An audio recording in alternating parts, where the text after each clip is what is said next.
ರಕ್ಷಿತಾ ನಿಜವಾಗ್ಲೂ ಒಳ್ಳೆ ಹುಡುಗಿ. ಕೆಲವರೆಲ್ಲ ಬ್ಲೇಮ್ ಮಾಡ್ತಾರೆ, ಅವಳಿಗೆ ಕನ್ನಡ ಗೊತ್ತಿಲ್ಲ, ಅದು ಗೊತ್ತಿಲ್ಲ, ಇದು ಗೊತ್ತಿಲ್ಲ. ಅವಳು ಈಗ ಹಿಂದಿ ಇಂಗ್ಲಿಷ್ ಮಾತಾಡಿದರೆ ಇವರಿಗೆ ಗೊತ್ತಿಲ್ಲ. ಇವಳನ್ನು ನಾಮಿನೇಟ್ ಮಾಡ್ತಾರೆ, ಯಾವಾಗಲೂ ಇವಳನ್ನೇ ಟಾರ್ಗೆಟ್ ಇಡ್ತಾರೆ. ಶುವರ್ ಫೈನಲ್ಗೆ ಬರ್ತಾರೆ ಅಂತ. ನನಗೆ ಎಲ್ಲರೂ ಬೇಕು ಅಂತ ಅವಳ ಮನಸ್ಸಿನಲ್ಲಿದ್ದಾರೆ. ಆದರೆ ಇವರ ಮನಸ್ಸಿನಲ್ಲಿ ಕಲ್ಮಶ. ಧ್ರುವ ಕೂಡ ಮ್ಯಾಂಗ್ಳೂರ್ನವನು ಆಗಿ ಇವಳನ್ನು ಇನ್ಸಲ್ಟ್ ಮಾಡ್ತಿದ್ದ. ಇವಳಿಗೆ ಕನ್ನಡ ಎಲ್ಲ ಗೊತ್ತುಂಟು, ಇವಳು ಬೇಕಂತಲೇ ಹೀಗೆ ಮಾಡ್ತಾಳೆ ಅಂತ ಧ್ರುವ ಹೇಳ. ನಾನು ಸಹ ಮಂಗಳೂರಿನವನು. ಇದೆಲ್ಲ ನಾಟಕ ಆಡಲ್ಲ. ಅಲ್ಲಿ ಸೀಕ್ರೆಟ್ ರೂಮ್ ನಲ್ಲಿ ಕೂಡ ಯಾರ್ದು ನಡೆದದ್ದು ಇವಳು ರಕ್ಷಿತ್. ಯಾರ್ದು ಬೇಡ, ಎಲ್ಲರೂ ನಾನು ಔಟ್ ಮಾಡ್ತೀನಿ. ನನಗೆ ಫೈನಲ್ ಬರಬೇಕು, ನನಗೆ ಟ್ರೋಫಿ ವಿನ್ ಆಗಬೇಕು, 50 ಲಕ್ಷ ವಿನ್ ಆಗಬೇಕಂತ ಅವಳದ್ದು ಮೇನ್ ಗುರಿ. ಹಾಗೆ ಇರಬೇಕು. ಅವ್ರದ್ದು ಏನು ಚೀಪ್ ಮೆಂಟಾಲಿಟಿ ಇದ್ರು, ರಕ್ಷಿತನ ಇದ್ರು ಬೇಡ ನಡೀದ್ರು. ಕುಕ್ಕಿನಲ್ಲಿ ನಂಬರ್ 1. ಆಮೇಲೆ ಮಾತಾಡೋದ್ರಲ್ಲಿ ಬಿಡುದಿಲ್ಲ. ಈಗ 100% ಅವರಾಗಿ ಕನ್ನಡ ಬರ್ತಿದ್ರೆ ಅವಳು ಶೂರ್ ಯಾರಿಗೆ ಬಿಡ್ತಿರ್ಲಿಲ್ಲ. ಮತ್ತೆ ಗಿಲ್ ಅವೊಂದು ಮೆಂಟಾಲಿಟಿ, ನಾನು ಕೂಡ ಫೈನಲ್ಗೆ ಬರಬೇಕು, ರಕ್ಷಿತಾ ನನ್ನ ವಂಶದ ಕುಡಿ ಅಂತ ಹೇಳ್ತಿದ್ದೆ. ಅವನಿಗೆ ರಕ್ಷಿತನ ಮೇಲೆ ಪ್ರೀತಿ ಉಂಟು. ಅಲ್ಲಿ ಕಾವ್ಯ ಇದ್ದಾಳೆ, ಇಲ್ಲಿ ರಕ್ಷಿತ, ಇಬ್ಬರಿದ್ದಾರೆ. 99 ಓಟು ಕೊಡಿ, ರಕ್ಷಿತ ನಾನು ಫೈನಲ್ಗೆ ತನ್ನಿ. ಎಸ್, ಈಗ ನನ್ನ ಜೊತೆ ದೇವದಾಸ್ ಸಾಲಿಯನ್ ಅನ್ನುವಂಥವ್ರು ಇದ್ದಾರೆ. ರಕ್ಷಿತಳನ್ನ ಇವರು ಕೂಡ ತುಂಬ ಹತ್ತಿರದಿಂದ ಬಲ್ಲುವಂಥವ್ರು. ಸರ್ ಹೇಳಿ, ರಕ್ಷಿತಾ ಬಿಗ್ ಬಾಸ್ನಲ್ಲಿ ಆಟ ಆಡ್ತಿದ್ದಾರೆ, ನೋಡ್ತಾ ಇದ್ದೀರಾ ಹೇಗೆ ಅನ್ನೋದು? ಹೌದೌದು. ನಮಸ್ತೆ, ಜೈ ಶ್ರೀರಾಮ್, ಹರಿ ಓಂ. ನಾನು ದೇವದಾಸ್ ಸಾಲಿಯನ್ ಅಂತ. ರಕ್ಷಿತಾ ನಿಜವಾಗ್ಲೂ ಒಳ್ಳೆ ಹುಡುಗಿ. ನಾವು ಬಿಗ್ ಬಾಸ್ ಯಾವುದು ಮಿಸ್ ಮಾಡಲಿಲ್ಲ. ಎಷ್ಟು ಎಪಿಸೋಡ್ ಆಯಿತು, ಎಲ್ಲ ಎಪಿಸೋಡ್ ನಾವು ನೋಡಿದ್ದೇವೆ. ಕೆಲವರೆಲ್ಲ ಬ್ಲೇಮ್ ಮಾಡ್ತಾರೆ, ಅವಳಿಗೆ ಕನ್ನಡ ಗೊತ್ತಿಲ್ಲ, ಅದು ಗೊತ್ತಿಲ್ಲ, ಇದು ಗೊತ್ತಿಲ್ಲ. ಅವಳು ಈಗ ಹಿಂದಿ ಇಂಗ್ಲೀಷ್ ಮಾತಾಡಿದರೆ ಇವರಿಗೆ ಗೊತ್ತಿಲ್ಲ. ಅವಳು actually born and brought up ಬೊಂಬೈಯಲ್ಲಿದ್ದವರಿಗೆ ಕನ್ನಡ ಸರಿಯಾಗಿ ಗೊತ್ತಿಲ್ಲ. ಅವಳು ನೋಡಿ ಈಗ ಕಲಿಯುವುದರಲ್ಲಿ ಈಗ ಅವರು ಪ್ರತಿಮಾ ಹೇಳಿದಾಗೆ ಒಂದು 60% ಇಂಪ್ರೂವ್ಮೆಂಟ್ ಆಗಿದ್ದಾರೆ. ಆದರೂ ಅವರಿಗೆ ಅಷ್ಟು ಕನ್ನಡ ಗೊತ್ತಿಲ್ಲದಿದ್ದರೂ ಯಾರಿಗೂ ಬಿಡುವುದಿಲ್ಲ.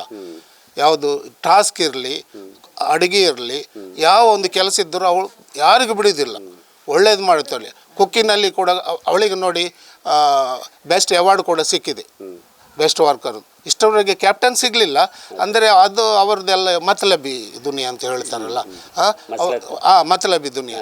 ಅಂದರೆ ಇವಳನ್ನು ನಾಮಿನೇಟ್ ಮಾಡ್ತಾರೆ, ಯಾವಾಗಲೂ ಇವಳನ್ನೇ ಟಾರ್ಗೆಟ್ ಇಡ್ತಾರೆ. ರಕ್ಷಿತಾ ಬರಬಾರ್ದು ಅಂತ ಅವರಿಗೆ ಗೊತ್ತುಂಟು. ಗಿಲ್ಲಿ, ರಕ್ಷಿತಾ, ಅವಳು ಮತ್ತು ರಘು, ಇವರೆಲ್ಲ 3 ಜನ ಒಳ್ಳೆಯ ಫ್ರೆಂಡ್ಸ್. ಇವರು ಶುವರ್ ಫೈನಲ್ಗೆ ಬರ್ತಾರೆ ಅಂತ.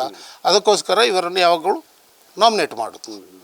ರಕ್ಷಿತಾದ್ದು more than 1000 ಅವ್ರದ್ದು ರೀಲ್ ಆಗಿದೆ. ಇವರದ್ದು ಯಾರು ಕೂಡ ಮಾಡಲಿಲ್ಲ ಇಷ್ಟರವರೆಗೆ. ಸ್ವಲ್ಪ ಗೆಲ್ಲಿದ್ದುಂಟು. ಮತ್ತು ಇವರೆಲ್ಲ ಫಿಲ್ಮ್ ಆ್ಯಕ್ಟ್ರು, ನಾನು ಸೀರಿಯಲ್ನಿದ್ದೇನೆ ಅಂತ ದೊಡ್ಡ ಮಾತಾಡ್ತಾರೆ. ಆದರೆ ಟಾರ್ಗೆಟ್ನಲ್ಲಿ, ಟಾಸ್ಕ್ನಲ್ಲಿ ಇವಳು ಉಂಟಲ್ಲ, ಯಾವಾಗ ಬಿಡೋದಿಲ್ಲ. ಮೊನ್ನೆ ಬಾವುಟದ್ದಾಗಿದೆ. ರನ್ನಿಂಗ್ನಲ್ಲಿ ನೋಡಿ, ಇವಳು ಬಾವುಟ ಯಾವಾಗಲೂ 3 ಟಾರ್ಗೆಟ್ನಲ್ಲಿ ಕೂಡ ಫಸ್ಟ್ ಬಾವುಟ ಲಿಫ್ಟ್ ಮಾಡಿದಾಳೆ. ಆದರೂ ಅವಳ ಹತ್ರ ಎಂತ ಇರೋದು, ನನಗೆ ಎಲ್ಲರೂ ಬೇಕು ಅಂತ ಅವಳ ಮನಸ್ಸಿನಲ್ಲಿದ್ದಾರೆ. ಆದರೆ ಇವರ ಮನಸ್ಸಿನಲ್ಲಿ ಕಲ್ಮಶ ಉಂಟು. ಇವಳು ಫೈನಲ್ಗೆ ಬರಬಾರ್ದು ಅಂತ ಅವ್ರದ್ದು ಒಂದೇ. ಯಾರು? ಅಶ್ವಿನ, ಮತ್ತು ಮೇನ್ಲಿ ಅವಳು ಕಾವ್ಯ ಮತ್ತು ರಾಶಿ, ಕಾವ್ಯ, ಆಮೇಲೆ ಅಶ್ವಿನಿ. ಈಗ ಅಶ್ವಿನಿ ಮತ್ತು ನಮ್ಮ ರಕ್ಷಿತಾ ಈಗ ಅವ್ರ ಫ್ರೆಂಡ್ ಆಗಿದ್ದಾರೆ. ಮೊದಲು ಎಂಥದ್ದು, ಇವಳು ಯಾರಿಗೆ ಬಿಡ್ತಿರಲಿಲ್ಲ. ಅಶ್ವಿನಿ ಅಂದರೆ ಅವಳು ಒಂದು 100 ಫಿಲ್ಮ್ ಮಾಡಿದವಳು. ಇವಳು ಯಾವುದರಲ್ಲಿಲ್ಲ, ಅವರಿಗೆ ಗೊತ್ತಿಲ್ಲ. ಮತ್ತು ಮ್ಯಾಂಗ್ಳೂರ್ನವರನ್ನು ಸ್ವಲ್ಪ ಅವರು ಚೀಪ್ ಮೆಂಟಾಲಿಟಿ ಮಾಡ್ತಾಳೆ. ಇವಳಿಗೆ ಕನ್ನಡ ಗೊತ್ತಿಲ್ಲ, ಚೀಪ್. ರಘು ಕೂಡ ಮ್ಯಾಂಗ್ಳೂರ್ನವನೇ, ರಘು ಅಲ್ಲ, ಧ್ರುವ ಕೂಡ ಮ್ಯಾಂಗ್ಳೂರ್ನವನೇ ಆಗಿ ಇವಳನ್ನು ಇನ್ಸಲ್ಟ್ ಮಾಡ್ತಿದ್ದ. ಇವಳಿಗೆ ಕನ್ನಡ ಎಲ್ಲ ಗೊತ್ತುಂಟು, ಇವಳು ಬೇಕಂತಲೇ ಹೀಗೆ ಮಾಡ್ತಾಳೆ ಅಂತ ಧ್ರುವ ಹೇಳೋದು. ಅಲ್ಲಿ ಸೀಕ್ರೆಟ್ ರೂಮ್ನಲ್ಲಿ ಕೂಡ ಯಾರ್ದು ನಡೆದದ್ದು ಇವಳದೆ, ರಕ್ಷಿತದ್ದೆ. ಅವ್ರಿಗೆ ಏನು ಟಾಸ್ಕ್ ಕೊಡಬೇಕಾದ್ರೆ ಇವಳು ಬಿಡ್ತಿರ್ಲಿಲ್ಲ. ಇವಳೇ ಫೈನಲ್ ಮಾಡಿ ಅವರಿಗೆ ಟಾಸ್ಕ್ ಕೊಟ್ಟು ಈ ಬಿಗ್ ಬಾಸ್ ಒಳ್ಳೆಯ ರೀತಿಯಲ್ಲಿ ಆಗುವಂತೆ ಇವಳು ತುಂಬ ಹಾರ್ಡ್ ವರ್ಕ್ ಮಾಡಿದ್ದಾಳೆ. ಇನ್ನೂ ಕೂಡ ಹಾಗೆ ಈಗ ಸೂಪರ್ ಸಿಕ್ಸಿಗೆ ಬರಬೇಡಿ ಅಂತ ಸ್ವಲ್ಪ ಇದು ಮಾಡಿದರು. ರಕ್ಷಿತಾ ಎಲ್ಲರಿಗೂ ಟಾರ್ಗೆಟ್. ರಕ್ಷಿತಾ ಅವರಿಗೆ ತೊಳಿಬೇಕು ಅಂತ. ರಕ್ಷಿತನ ಹತ್ರ ಕೇಳುವಾಗ ಅವಳೆ ಅಂತ ಹೇಳಿ, ಯಾರ್ದು ಬೇಡ, ಎಲ್ಲರನ್ನು ನಾನು ಔಟ್ ಮಾಡ್ತೀನಿ, ನನಗೆ ಫೈನಲ್ ಬರಬೇಕು, ನನಗೆ ಟ್ರೋಫಿ ವಿನ್ ಆಗಬೇಕು, 50 ಲಕ್ಷ ವಿನ್ ಆಗಬೇಕಂತ ಅವಳದ್ದು ಮೇಯ್ನ್ ಗುರಿ. ಹಾಗೆ ಇರಬೇಕು. ನಮ್ಮ ಊರಿನವರು, ಕನ್ನಡದವರು, ಅವರು ಫೈಟ್ ಮಾಡಬೇಕು. ನಾನು ಫೈನಲ್ಗೆ ಬರಬೇಕು, ನನಗೆ ಟ್ರೋಫಿ ನಾನು ವಿನ್ ಮಾಡು. ಹಾಗೆ ನಮ್ಮದು ಎಲ್ಲರದ್ದು ಬೆಸ್ಟ್ ವಿಶಸ್ ಮತ್ತು ದೇವರಲ್ಲಿ ಕೂಡ ಪ್ರಾರ್ಥನೆ, ಅವಳು ಫೈನಲ್ಗೆ ಬರಬೇಕು ಅಂತ ನಮ್ಮದು ಒಂದೇ ಅವ್ರಿಗೆ ಪ್ರಾರ್ಥನೆ ಮಾಡೋದು ಮತ್ತು ಬೆಸ್ಟ್ ವಿಶಸ್. ಮತ್ತು ರಕ್ಷಿತನ್ ಬಿಟ್ಟರೆ ಯಾರು ಚೆನ್ನಾಗಿ ಆಡ್ತಾ ಇದ್ದಾರೆ? ರಕ್ಷಿತನ್ ಬಿಟ್ಟರೆ ಟಾಸ್ಕ್ನಲ್ಲಿ ರಘು ಒಳ್ಳೇದಾಡ್ತಾರೆ, ರಘು. ಮತ್ತು ಹುಡುಗಿಯರಲ್ಲಿ ಅಶ್ವಿನಿ ಒಳ್ಳೇದಾಡ್ತಾರೆ. ಆಮೇಲೆ ಕಾವ್ಯದ್ದು ರಾಶಿಕಾದ್ದೆಲ್ಲ ಮತ್ತಲೆ ಅವ್ರದ್ದೆಲ್ಲ ರಕ್ಷಿತ ಬರಬಾರ್ದು ಅಂತ ಅವ್ರದ್ದೆಲ್ಲ ಒಟ್ಟಿಗೆ ಯೂನಿಟಿ ಆಗಿದ್ದಾರೆ. ಈಗ 2 ಓಟಿ ಸಿಕ್ಕಿದೆ ನಿನ್ನೆ ಕೂಡ.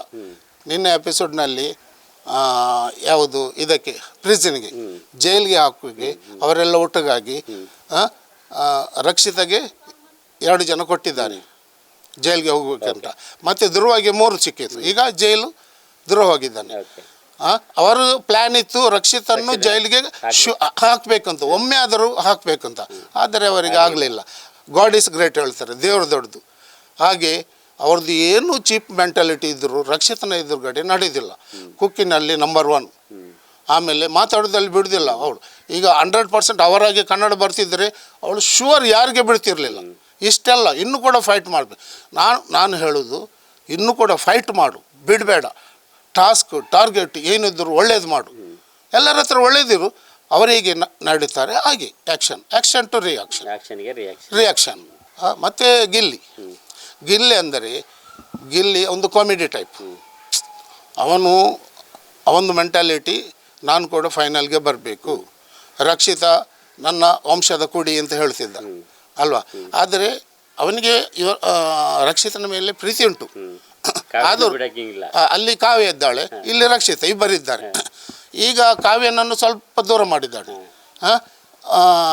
ಮತ್ತು ರಕ್ಷಿತ, ರಘು ಮತ್ತು ಗಿಲ್ಲಿ 3 ಜನ ಒಟ್ಟಿಗಿದ್ದಾರೆ. ಆದರೆ ಅವರಿಗೆ ಅದು ಕಿಚಿ ಆಗ್ತದೆ, ನಂಜಿ ಆಗ್ತದೆ. ಅವರು ಒಟ್ಟಿಗೆ ಇರೋದು ಅವರಿಗೆ ಆಗೋದಿಲ್ಲ. ಅಲ್ಲಿ ಅಶ್ವಿನ್ ಮತ್ತು ಧ್ರುವ ಅವರು ಅಂದರೆ ಒಂದು ಫಿಲ್ಮ್ನಲ್ಲಿ ಒಟ್ಟಿಗೆ ತಾಯಿ ಮಗ ಆ್ಯಕ್ಟಿಂಗ್ ಮಾಡಿದ್ದಾರೆ. ಆದ್ದರಿಂದ ಅವರು ಈಗ ಕೂಡ ತಾಯಿ ಮಗನಾಗ ಇದ್ದಾರೆ ಇಬ್ಬರು. ಧ್ರುವ ಅಶ್ವಿನಿಗೆ ಸಪೋರ್ಟು, ಅಶ್ವಿನಿ ಧ್ರುವಗೆ ಸಪೋರ್ಟು. ಇಲ್ಲಿ ಇವರು 3 ಜನ ಒಟ್ಟಿಗಿದ್ದಾರೆ. ಇವಳದು ಒಂದು ಮಿಸ್ಟೇಕ್ ಆಗಿದೆ ಅಶ್ವಿನಿ, ಯಾರ್ದು ನಮ್ಮ ರಕ್ಷಿತದ್ದು. ಅಂದರೆ ಇವರ ಒಂದು ಗ್ರೂಪ್ ಅಲ್ಲ, 3 ಜನ 3 ಜನರದ್ದು ಒಂದು ಗ್ರೂಪ್ ಇರುವಾಗ ರಘುನೊಮ್ಮೆ ನಾಮಿನೇಟ್ ಮಾಡಿದ್ದಾರೆ, ನೆನ್ಪೆಂಟ. ಅದೊಂದು ಮಾಡಬಾರ್ದಿತ್ತು.